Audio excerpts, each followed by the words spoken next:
स्वरा, तुम कहीं जा रही हो क्या?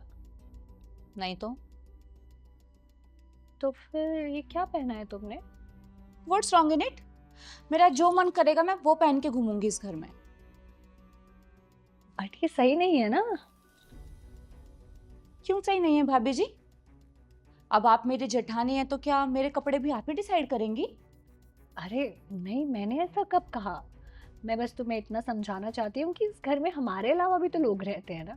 हमसे बड़े हैं, हमारे सास ससुर हैं, तुम्हारे जेठ जी भी हैं। अब तुम उनके सामने ऐसे कपड़ों में जाओगी तो शायद उनको अच्छा ना लगे ना। वो कम ऑन भाभी जी, नया साल है, प्लीज अपनी ये पुरानी सोच पीछे छोड़ दीजिए।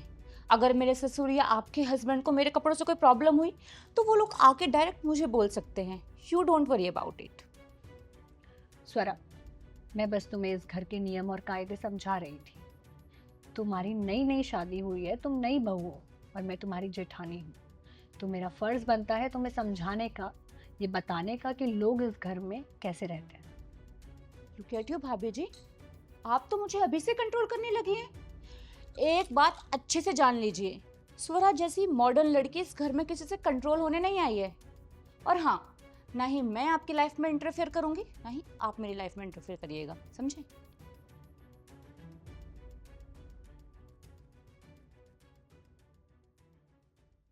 और स्वरा, वो घर वालों ने ना शाम को पूजा रखवाई है, तो बुआ जी कह रही थी कि सागर और स्वरा की नई नई शादी हुई है तो वो दोनों जोड़े में बैठकर पूजा संपन्न करें। ओह, और कब तक चलेगी आपकी ये सो कॉल्ड पूजा कथा? 2-3 घंटे तो लग ही जाएंगे। व्हाट? नो वेज, शाम को मेरी मीटिंग है ऑफिस में। अरे पर तुम तो घर से ही काम कर रही हो ना। हाँ, वर्क फ्रॉम होम है, पर आपकी ये पूजा वूजा के लिए मैं अपनी मीटिंग नहीं छोड़ सकती हूँ। I am sorry. ये तुम क्या बोल रही हो? ये तो घर का रिवाज है। जब मेरी और संजू की नई नई शादी हुई थी तो हम दोनों भी बैठे थे पूजा में। ओ गॉड भाभी, एक तो आपके नियम और रिवाज कभी खत्म ही नहीं होते हैं। And what I told you, मुझे कोई इंटरेस्ट नहीं है इस पूजा में, अंडरस्टूड?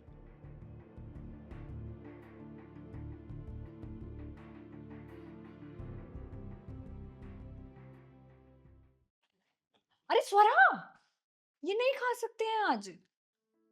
और क्यों नहीं खा सकती हूँ? अरे आज करवा चौथ है ना। आज के दिन सारी सुहागन औरतें अपने पति की लंबी उम्र के लिए व्रत रखती हैं। हाँ भाभी, आई नो कि आज करवा चौथ है। अगर पता है तो फिर क्यों खा रही हो? क्योंकि भाभी मैं इन सब पुराने कॉन्सेप्ट्स को नहीं मानती हूँ। अपने हस्बैंड की लंबी उम्र के लिए पूरा दिन भूखी रहूं? क्यों, पागल पागल हूँ क्या मैं? इसमें पागल होने वाली क्या बात है? तुम नहीं चाहती कि सागर की लंबी उम्र हो? ऑफ कोर्स चाहती हूँ भाभी, लेकिन सागर ने मुझे एक बार भी फोर्स नहीं किया व्रत रखने के लिए, उल्टा आप ही किए जा रही हैं। हो सकता है आपके ओल्ड फैशन पति ने आपको फोर्स किया हो और आप मुझे कर रही हैं।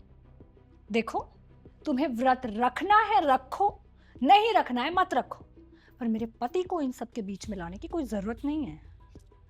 मुझे भी कोई शौक नहीं है आपके हस्बैंड पे कमेंट करने का। इवन मैं तो ये चाहती हूँ आप और आपके सो कॉल्ड हस्बैंड मेरे और मेरे हस्बैंड की लाइफ से दूर रहें, तो I will be happy.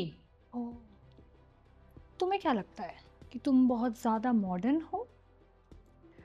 Of course I am not a गवार like you. I am not a गंवार Swara. I've done my master's degree from Jawaharlal Nehru University. And don't you dare argue with me, you so-called pseudo-feminist. Pseudo feminist? Yes, you are. Girls who don't care about their roots and cultures in the name of modernism are so-called pseudo-feminist only. भाभी, इतनी अच्छी English बोलते हो, इतने पढ़े लिखे हो। लगता नहीं है ना देखकर? अगर किसी को जताना ही पड़ जाए कि कितने पढ़े लिखे हैं तो फिर क्या खाक पढ़े लिखे हैं? तो फिर आप ये घर के काम क्यों करते हो? क्यों बहन? घर के काम करना कोई पाप है क्या? जो उंगलियां ऑफिस के कीबोर्ड पर चलती हैं, अगर वही उंगलियां घर के छोटे मोटे कामों में चल जाएंगी तो क्या हो जाएगा? उंगलियां टूट तो नहीं जाएंगी शायद।